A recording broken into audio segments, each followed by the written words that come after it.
Hello दोस्तों, welcome back. और आज हम इस प्यारे प्लांट पर काम करने वाले हैं। खूबसूरत बोनसाई में कन्वर्ट करेंगे इसको। और एक खूबसूरत पौधे की ज़रूरत पड़ती है खूबसूरत पॉट की। और पॉट की साइज़ की बात करें तो जो इसकी लंबाई है लगभग 18 इंच और इसकी चौड़ाई 11 से 12 इंच है।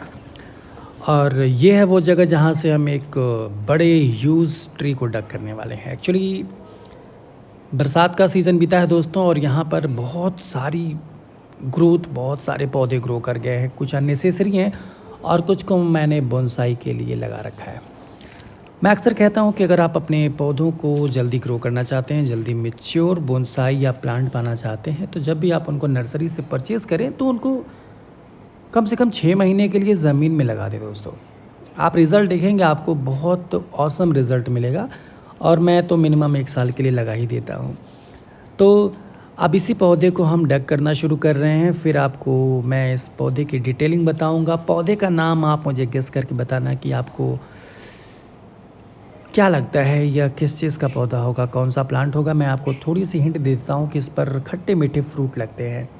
ओके दोस्तों, और उन फ्रूट्स को यूज़ करते हैं पिकल्स बनाने में। तो हम इस पौधे को घर पर लेकर आ गए हैं। और देखिए, बहुत खूबसूरत कर्व्स और जो इस पे जो आपको कैरेक्टर्स नज़र आ रहे हैं, जो इस पे टेक्सचर्स नज़र आ रहा है, वो क्यों आ रहा है? क्योंकि तकरीबन 1 साल पहले मैंने इस पौधे को यहाँ से हैवी कट कर दिया था, मतलब पूरी तरह से कट कर दिया था। पौधे ने बीते 1 साल में अपने आप को लगभग हील कर लिया है। और इस पर 2 ब्रांचेस ग्रो की। ब्रांचेस को कभी वायर नहीं किया गया, कभी सेट नहीं किया गया, और नेचुरल वे में ग्रो करती गई। देख रहे हैं, ये पूरी तरह से लगभग अपने आप को हील कर चुका है। पौधे की एज की बात करें तो लगभग कुल एज इस पौधे की 4 साल है। और 4 साल में इतनी ग्रोथ गमले में आप कभी नहीं पा सकते हैं। तो कुछ नई ग्रोथ भी आ रही थी और मुझे लगा कि सही समय आ गया है, सही वक्त है कि इस पर अब काम किया जाए। तो इस पर जो काम करने वाले हैं दोस्तों, इसके जो देख रहे हैं रूट है काफ़ी गुड इनफ है। और चूँकि जब इस पौधे को मैंने ज़मीन में लगाया था तो इसके नीचे मैंने कोई हार्ड कोई प्लास्टिक या स्टोन नहीं लगाया था। तो इसकी रूट्स जो मेन रूट है ना, जो वो बहुत नीचे चली गई थी। तो ये थोड़ी सी गलती हुई थी। अक्सर अगर हम अपने प्लांट को लगाते समय नीचे कोई प्लास्टिक या कोई स्टोन का टुकड़ा लगा देते हैं तो उसकी रूट जो होती हैं चारों तरफ फैलती हैं और उसकी मेन रूट गहराई तक नहीं जाती है। खैर, अब डग कर लिया हमने, तो इसकी जो नीचे की लेंथ है इसको शॉर्ट करेंगे। हालांकि थोड़ी और शॉर्ट करनी चाहिए थी, पर चूँकि रूट्स काफ़ी नीचे ग्रो की हैं दोस्तों, तो जब इसको हम गमले में लगाएंगे और ऊपर का जो रूट फॉर्मेशन है और घना हो जाएगा और सारी फाइब्रस रूट्स आ जाएंगी, तो हो सकता है कि मैं इसको नीचे से और शॉर्ट करूँगा। तो इसको यहाँ से कट कर लिया है। और मैं आपको दिखाऊं कि पौधे की मोटाई कितनी है। तो काफ़ी हैवी है और दोनों हाथों से भी पकड़ में नहीं आती। तो काफ़ी चौड़ा, काफ़ी हैवी प्लांट है ये। और मैं बताऊं कि इन फ्यूचर इसकी बोनसाई बहुत खूबसूरत बनने वाली है।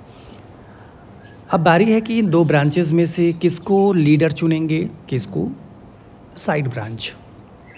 किसी एक ब्रांच को एज अ लीडर आप ग्रो करेंगे, लेकर जाना है, जो कि ऊपर हाइट तक जाएगी। और दूसरे को आप कुछ इस तरीके से, मैं आपको एक छोटी सी वीडियो क्लिप दिखा रहा हूँ। तो आपको बोनसाई पर बिल्कुल ऐसे ही वर्क करना है, कुछ इस तरह की चीज़ों को लेकर चलना होगा, तब जाकर आपको कुछ सालों में एक खूबसूरत बोनसाई मिलती है। अब मैं इस ब्रांच को यहाँ से कट तो कर रहा हूँ, पर मैं बताऊँ कि इसको अभी कम से कम 2 इंच नीचे से कट करना चाहिए था। लेकिन चूँकि जहाँ से मैं कट कर रहा हूँ वहाँ पर एक न्यू ग्रोथ है और काफ़ी हैवी वर्क भी किया गया है इसके बेस पर, रूट्स पर। तो मैं चाह रहा था कि जब मैं इसको गमले में लगाऊं तो जो इसकी हेल्थ है, तो ये जो इसकी नई ग्रोथ है ना, वो मुझे एज अ इंडिकेटर काम करेगी और मुझे इंडिकेट करती रहेगी कि प्लांट हेल्दी है। अगर ये मुरझाना शुरू होता है, पत्तियाँ गिरनी शुरू हो जाती हैं, तो मुझे पता चल जाएगा कि पौधा हेल्दी फील नहीं कर रहा है। तो इसलिए मैं इस ब्रांच को अभी थोड़ा ऊपर ही कट कर रहा हूँ, ताकि नई ग्रोथ मुझे इंडिकेट करती रहे।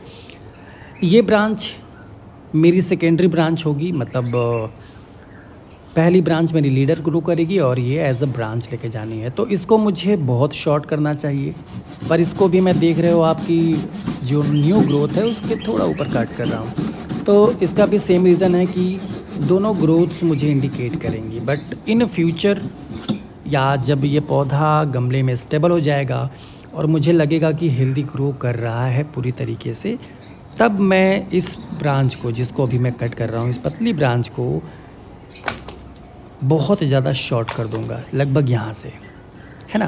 तो अभी मैं आपको दिखाता हूँ, अब मैं आपको क्लियर हो जाएगा। और जो आप देख रहे हैं बिल्कुल इसी तरीके से आपको अपने पौधे की ग्रोथ को कंट्रोल करना है। ब्रांच स्ट्रक्चर भी आपको बिल्कुल ऐसे ही लेकर जाना है, फिर आपको ऐसी खूबसूरत कैनोपी मिल जाएगी दोस्तों।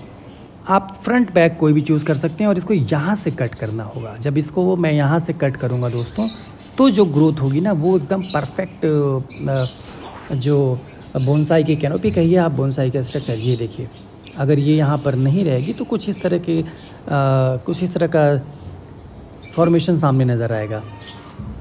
आप किसी भी एंगल से आप देख सकते हैं। तो एक इस ब्रांच को तो मुझे शॉर्ट करना ही करना है, बट रीज़न मैंने आपको बता दिया कि अभी मैं नहीं कर रहा हूँ, क्योंकि ये ग्रोथ्स मैं एज इंडिकेटर यूज़ करने वाला हूँ। तो ठीक है, रूट को थोड़ा छोटा कर लेते हैं दोस्तों, और मुझे उम्मीद है कि पौधे को स्टेबल करने के लिए गुड इनफ है। और मुझे लगता है कि आप जब भी अपने पौधों पर हैवी वर्क करें, कुछ इस तरह की चीज़ें करें, तो जब उनको गमले में पॉट करें, लगाएं, तो उनको कुछ दिनों तक शेड में रखें। और ऊपर के हिस्से को आप चाहें तो कवर कर सकते हैं जहाँ पर आपने कट किया है, हैवी प्रून किया है। क्विक हीलिंग के लिए बहुत से मार्केट में आपने देखा होगा कि कट पेस्ट अवेलेबल होते हैं, वो भी आप लगा सकते हैं। आप चाहें तो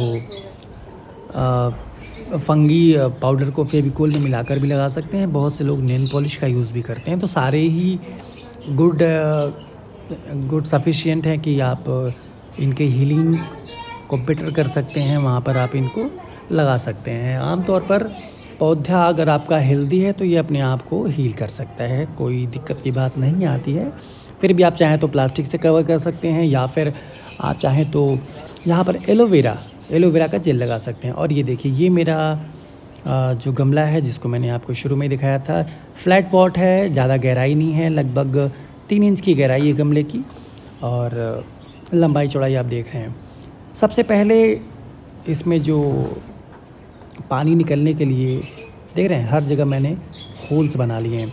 बहुत ज़रूरी है कि पानी का ड्रेनेज कंटिन्यू होता रहे, मिट्टी गीली रहे, नमी रहे मिट्टी में, पर पानी रुके नहीं। पानी रुकने से क्या होता है दोस्तों, पौधों की जो जड़ें होती हैं वो सड़ जाती हैं, आपका पौधा डैमेज हो जाता है। तो इन बातों का बेहद ध्यान रखना है आपको कि जब भी आप किसी गमले का चुनाव करें, फ्लैट हो या जो भी, उसमें पानी ड्रेनेज के लिए प्रॉपर होना चाहिए। और जो मेरी मिट्टी आप देख रहे होंगे, देखिए काफ़ी सैंडी है, मतलब मिट्टी में छोटे छोटे कंकड़ हैं, गार्डन सॉइल है, थोड़ी मात्रा खाद की है, और लगभग 30% के आसपास मैंने इसमें सैंड मिला रखी है।